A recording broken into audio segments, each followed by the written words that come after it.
Pernah manggil ya Jabbar pas lagi sakit hati? Makanya sering sakit hati.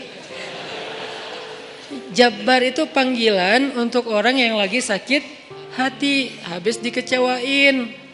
Dikecewain oleh apa? Banyak lah, tergantung circle kehidupan kita ya. Ada yang circle-nya lebih ke main, berarti disakitin sama gengnya. Ada yang circle-nya lebih ke romantis-romantisan, disakitin oleh mantannya. Ada yang circle hidupnya seputar masalah kerja, disakitin oleh vendornya, oleh partnernya, oleh teman bisnisnya. Soal circle family life kita disakiti oleh keluarga, anak, orang tua, pasangan, dan seterusnya gitu kan. Yang jelas ketika kita merasa disakitin, ketika kita merasa kayak dikecewain, panggillah Allah. Sebelum kita memanggil netizen.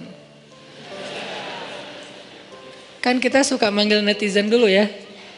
Posting, update status, story.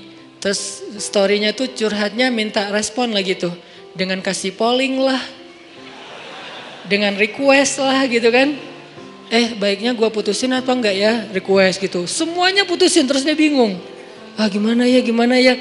Nah, sebelum kita istisyarah kepada netizen, karena netizen itu istisyarah, bukan istifta, bukan istikharah.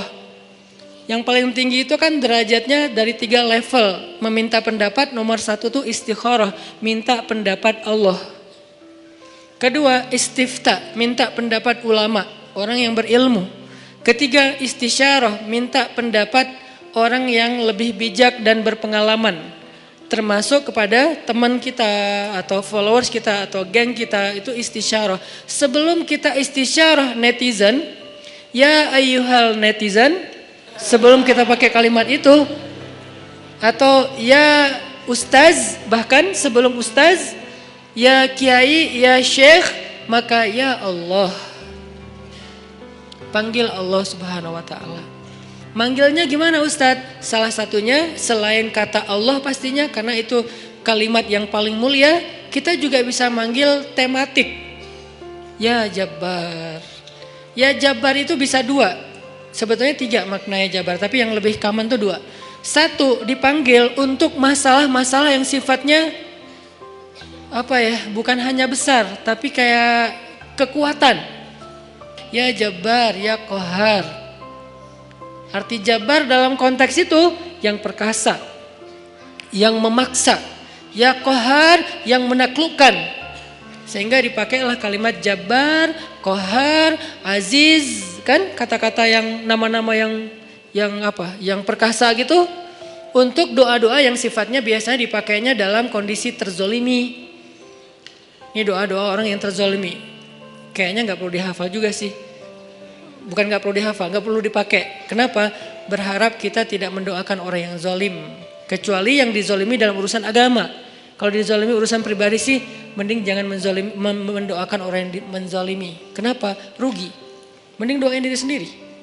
Ketika kita punya kesempatan doa kita diijabah, jangan kasih doa itu untuk orang lain. Rugi, walaupun bentuknya mendoakan atas keburukan, tetap rugi. Mending kita pakai buat doain diri kita sendiri. Ya Allah, saya lagi dizolimin, mudah-mudahan. Nah gitu kan, berarti kan kita dapat kebaikan. Ya Jabbar, itu panggilan orang yang sedang sakit hati. Jadi 1 artinya untuk orang yang lagi dizolimi, 1 lagi untuk orang yang lagi hatinya kayak sedih, kayak disakitin. Gak sebesar zolim sih, cuman ya lumayan lah, bikin gak bisa tidur, bikin tumbuh jerawat gara-gara itu gitu kan ya, karena stres. Jadi intinya adalah panggil Allah kalau kita lagi sakit hati dan dikecewain. Ya Allah, ya Jabbar. Salah satu doa minta disembuhkan kecewa dan sakit hati di dalam sholat adalah Rabbighfirli warhamni wajburni. Kalimat wajburni. Selama ini kita baca enggak?